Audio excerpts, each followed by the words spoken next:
Well, we do appear to have a bit of a disaster, and no, it's not clickbait for a change. And this really is the car camping video where everything went wrong. Well, we might be having an amber weather warning down here in the south for the next week, but despite that, tomorrow night we're going to be heading out for a car camp. And you know what? I think it's safe to say it is going to be a proper cold car camp.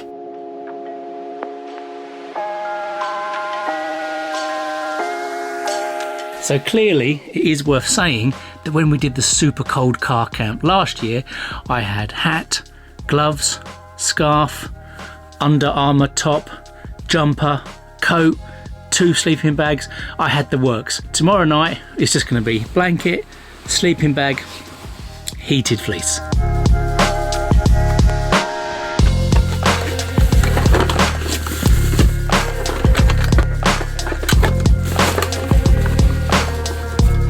So I'm not sure if going out tomorrow night is a bit of a silly move, because it is going to be proper cold in the car. But to be honest, it is just as cold in the house at the minute.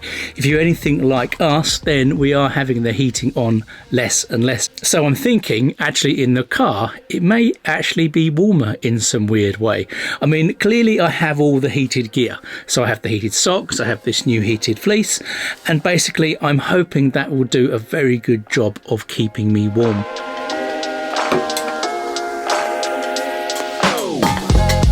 So I have a cunning idea for how I can use my 12-volt lunchbox tomorrow so it will actually be effective and, for a change, work.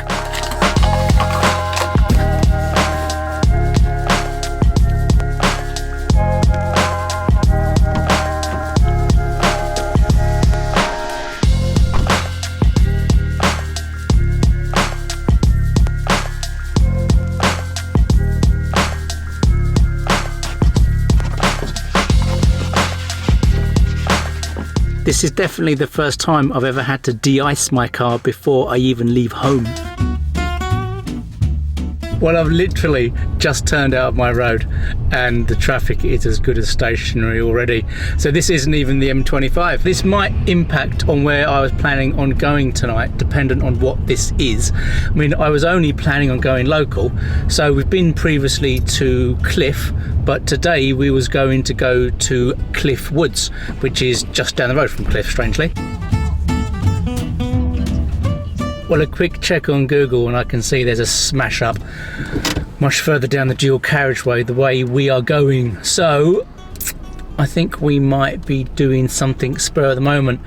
Lucky I've got a bit of time to think about it because I am still pretty much crawling along this road. So yeah, watch this space.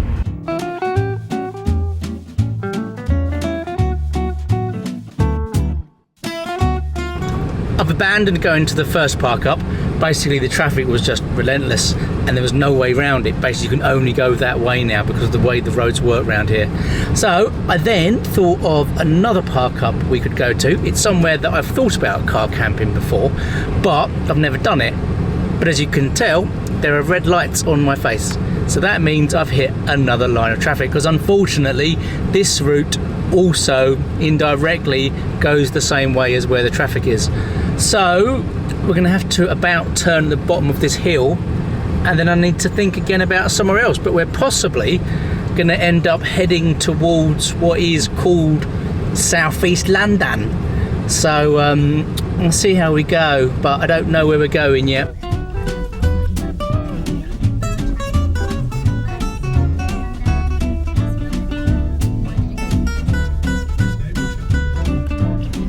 Well, in every cloud though, there is always a silver lining.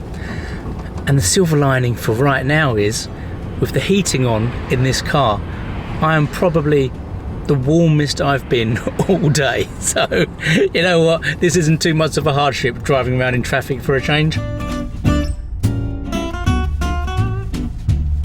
Well, I'm starting to think the universe is working against me for this car camp. We have now gone the opposite way and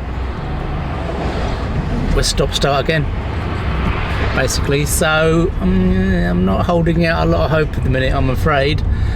I don't think I'm going to get anywhere, that's the problem. So we'll see.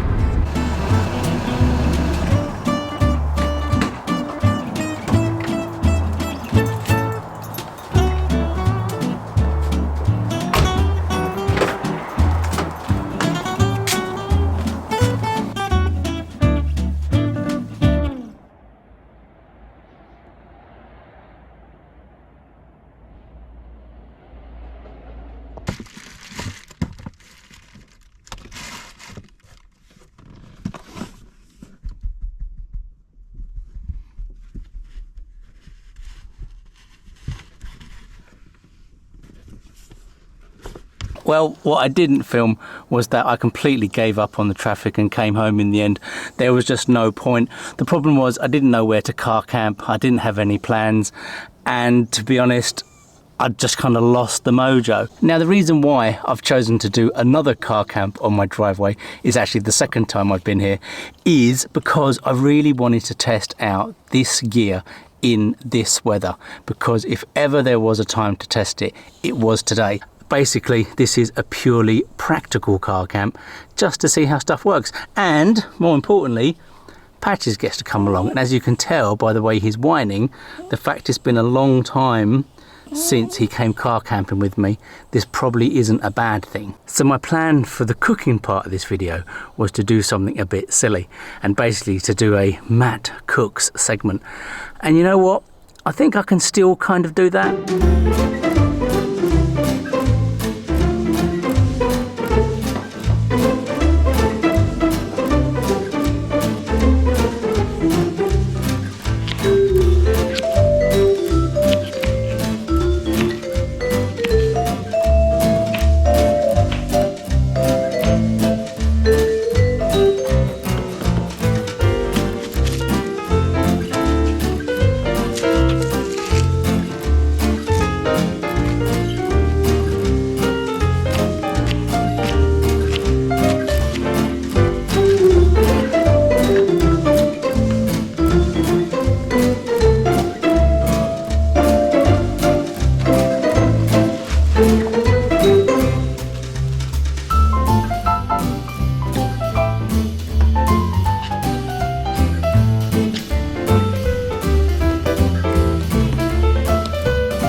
The only annoying thing with this segment is the simple fact that I actually ate the food as soon as I got home earlier on, and I didn't film it because I didn't think there was going to be any kind of video. I think this well could be the secret going forward for how I have proper cooked food in the car that doesn't involve using a gas stove and giving myself migraines. Car camping on your driveway isn't as silly as you might think, because actually it's a really good way to test any gear that you have to make sure it works, make sure your stealth setup works, and it is just a really handy thing. And also it's a good way, if you're thinking of car camping, to see what it's actually like to sleep in your car.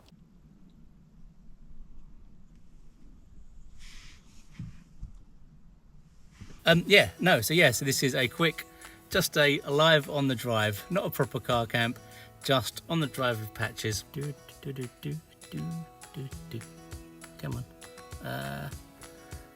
Andrew, who wants to car camp in it? Could you please give him a shout out? Thanks. Whoa, Andrew, what's your son's name? Oh, actually, I can give him a shout out on the main video if you want. I can do it now as well. I've gone back to my old phone, but because my current one that I normally edit with has gone in for battery refresh, so I've got my old one and it's not as good and it keeps on crashing. So I tried to film something just now using the iPhone, this iPhone, but you can't see nothing. The older ones aren't as good as the newer ones. Pardon me. What you can't see, Man Cave, is that, yeah, that was it. Basically it was, oh, I'm surprised you could see it. I deleted it. Clearly it didn't delete. But no, that one didn't work. I don't think it even works down here in the south either. I don't think chicken butty rolls off the tongue. And there you go. That was a successful live on the drive.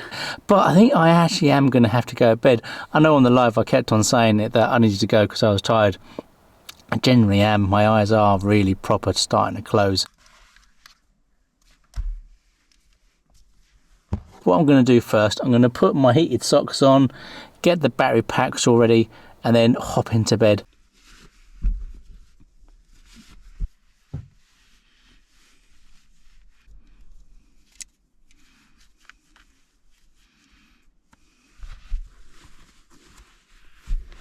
So on the live just then, I commented how the car was 6 degrees and I didn't feel that was particularly cold. And Mark, you just said it was. Well, I took my jacket off to use the toilet. Yes, I am keeping it real. I'm still using the pool potty. And you know what? The car felt cold. So clearly, they are even keeping me warm, even without the heater being turned on.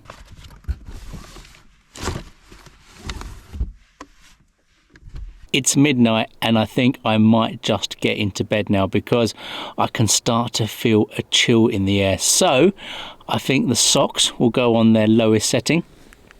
And as for the jacket, I probably won't do the back. I don't think I need the back. But if I go for the front and the arms, then it'll almost be like having an electric blanket on, if you see what I mean. And the good thing about this as well, if it does get super cold during the night, you have a proper fleecy hood as well. Oh, sorry, Patchy. Come on the floor, mate.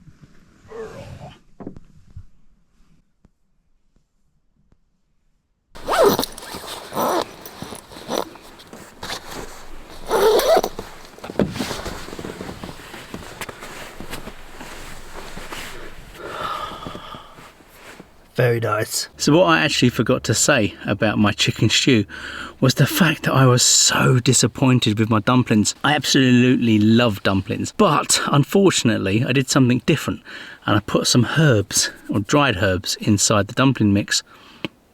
Oh God, no, it was proper bad. But first I thought it was the lunchbox because it was a funny metal taste. But I soon realised actually the taste was localised to just the dumplings.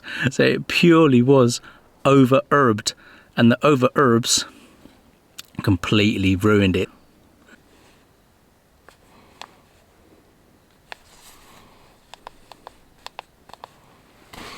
Okay, so that is the front and the arms on the lowest setting. Patches is asleep and now it's my turn, so I'm going to switch the light off and see you in the morning. So let's see just how cold it actually gets and will I survive the night?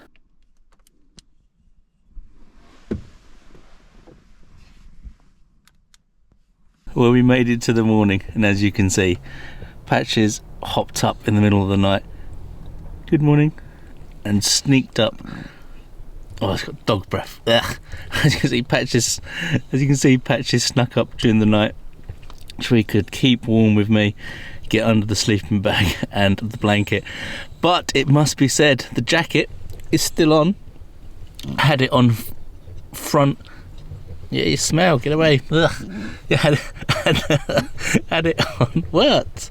I had it on. So the jacket was amazing. It must be said, the car is absolutely freezing, but I'm not feeling it on my top half. Now I've taken my hands out of underneath the duvet, I can see just how cold the car is, and I already have checked.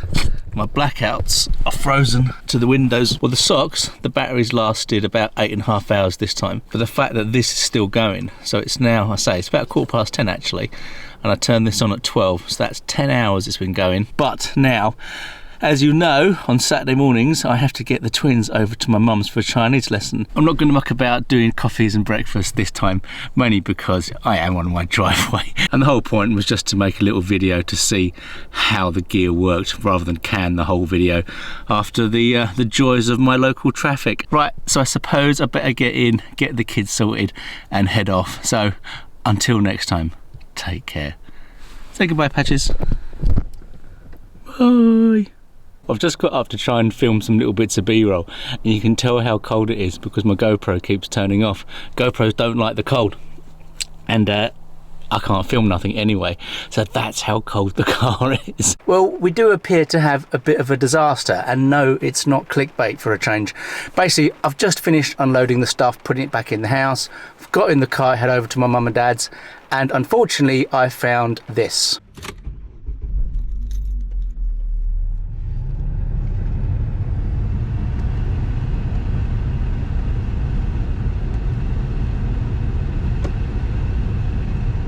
Even more unfortunately for me, I know what this is because this happened to me about 2 years ago, before I even started car camping. When I was putting out tutorials before I started, I know my clutch has gone, basically, so getting it into gear is virtually impossible, and driving it anywhere is even more impossible at the minute. So I'm going to have to get my little car camper to the mechanics, and last time this happened the bill was £630, so that's a lovely little present in time for Christmas. Now, I'm a firm believer in things happening for a reason, and clearly this is why I didn't get to where I wanted to go to last night.